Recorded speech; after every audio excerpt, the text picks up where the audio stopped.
Good afternoon everyone and welcome back to another Bloodborne post-commentary boss fight. As usual, my name is Mike, otherwise known as the Gadget Addict, and you join me now for Martyr Logarius. Yes, this fucktard who's killed me something like 22 times. I think it's 22 times I've attempted him.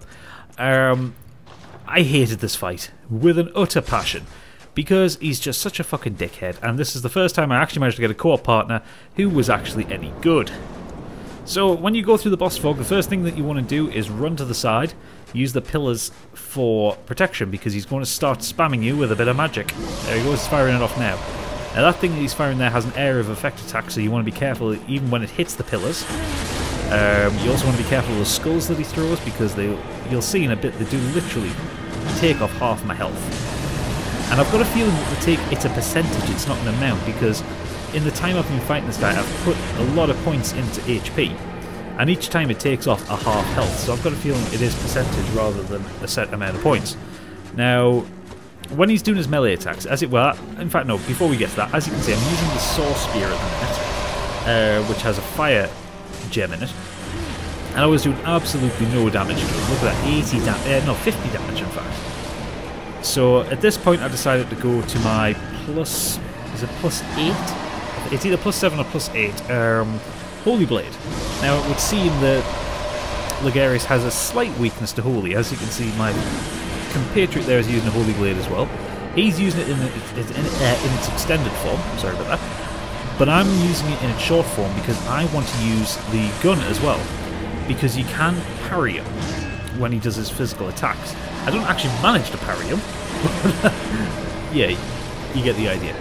Now, I almost died at this point. I was so happy that I had like 1% health left. So, chug 3 blood vials, using the roof for protection. Although a lot of his magic attacks do track. You want to get in and just whack him there a couple of times. You see, I'm doing so much more damage now just with the short blade of the Ludwig's Holy Blade. Be generous with your blood vials here. Keep top up because he does a lot of damage, so you want to be at full health for as much of the fight as possible. Yeah, now when he goes to do physical attacks, I buggered it up there, that's how I ended up shooting late. When he does the physical attacks, you can parry him, and if you can do that, it's very much worthwhile getting the visceral attack in. There is also, you can backstab him, and get a visceral that way. I didn't manage to do that. I managed to get a couple of backstabs onto him. Or get him into a position for a visceral attack, but I never actually managed to land the visceral. Now in a minute he's going to start doing his charge up for his second phase. As with all the bosses, he's got 3 phases. And in his second phase he just gets all the more annoying. I mean, this is the first time I got him to this phase as well. There you go, he's doing his charge up, but you can get a couple of hits in with him, but he will do an AoE. There you go. Takes a huge chunk of health off, and then he gets so fucking fast it's unreal. Instead of backstepping, he gets incredibly aggressive. However, he's cool. And when he smashes his sword into the ground like that, it'll spam skulls, but you can hit the sword. If you hit the sword, it'll destroy it, and it'll stop spamming the skulls down. I love that effect as well when he swings his sword. Now, this would have been a perfect time to try and parry him, but I was admittedly being a bit of a coward. I was basically at this point trying not to die, because I've never gotten this far in the fight before, and yeah. Now, I don't think you can parry the sword. I know for a fact that you can parry the staff or the axe. I don't know what it is. And then he starts flying. So when he starts flying, you just want to dodge because he'll come down with another slight AoE attack, and you'll see us get caught by one end a little bit. It's heavily damaging and it's not pleasant. You just keep going, keep going. There you go. He hits us there, knocks about half my health off. Can you see why this guy was doing my head in so badly? Oh my god, he's such a difficult enemy to fight. So, when it ended up with co-op, we actually ended up in a nice little rhythm. He would go in for a couple of hits, distract his attention. There you go, I didn't get the backstab, but I did... sorry, I didn't get the visceral, but I did get the backstab. Yeah, so he would end up taking a couple of attacks while I would heal up. And then he would go and heal up, and I would come back in, and I would do a little bit of damage to him. And we basically just hit quite a nice rhythm. Again, you want to destroy the sword as quick as possible, and then don't want to get stabbed with it. Like I say, that cane of his, or that staff, whatever it is, it does so much damage to you, it is unreal. But I was so happy when I finally beat this guy. I mean, Emma's sat in the background going, "Don't get greedy, don't get greedy." It's like, I didn't get greedy, I need to kill him. because I was so sick of doing this fight. So I dodge out of the way. Oh, but he moved so quickly, and I was trying to get him for a charge attack, and I mistimed it. My compatriot there is still surviving, unlike the last two that I brought into this. I've wasted about 10 insight on this fight. But we're at this point now where it's just management.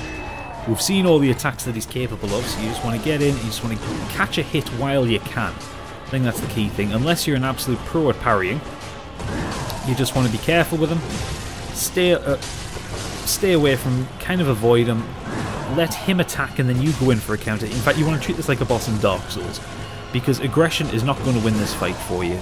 You've got to be very cautious with it. This would have been a brilliant fight to have a shield in, I can tell you that much.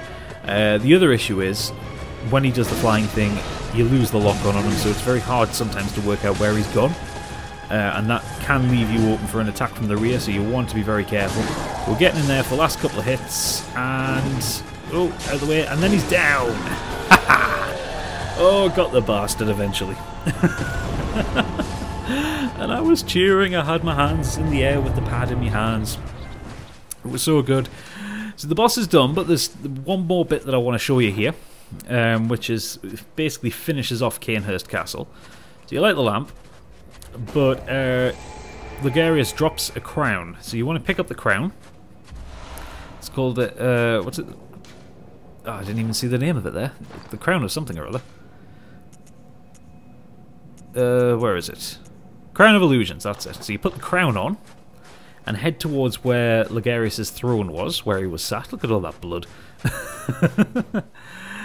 And this happens. We get a nice little cutscene.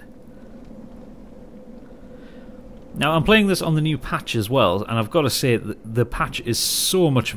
well, it's a massive improvement over the previous version of the game. The load times are shorter, the matchmaking is so much easier. And I've been kind of plugging away. I've been stuck on 3 boss fights permanently for the last week or so. It was this one, the Emissary, and one Reborn. And in one night, I've managed to get enough health to get through 2 of the 3 that I'm stuck on. I mean, how good is that? Yes, I know I'm not very good at this game. You be quiet. But yeah, that's a nice trick if you can do it. So you put the Crown of Illusions on, and now you get to speak to, I believe, Annalise. There's a couple of phantoms still fighting Logarius there. So yeah, you walk up, and I love the design of this place. The soldiers on the horses, like the suits of armour.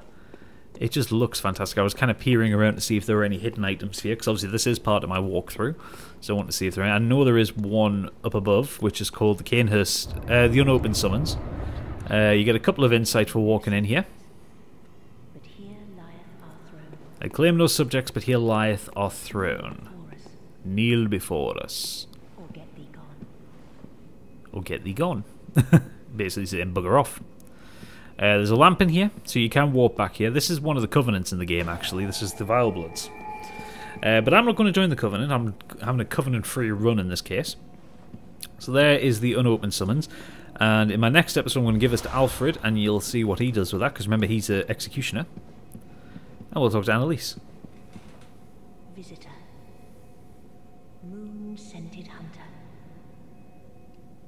I am Annalise, Queen of Castle Cainhurst.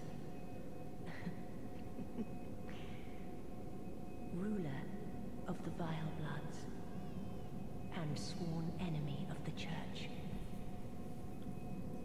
Yet our people are murdered, and we are prisoner to this wretched mask. What is it thou art in search of? So at this point I decided to leave, because I didn't want to swear an oath to the Vile Bloods. Because I've got my good buddy Alfred. So we hit the lamp, and that is basically it. So that is Cainhurst done. Apart from, obviously, we need to give the Unopened Summons to Alfred, so we will be making one trip back here. Oh yeah, with the new update, you now get proper loading screens a la Dark Souls. So that's much better. I'm not just sat looking at a black screen with Bloodborne on it. Anyway, so yeah, so if you enjoyed this, please do make sure to leave a like and subscribe. And come back soon for more Bloodborne on the PS4. For now, though, good night.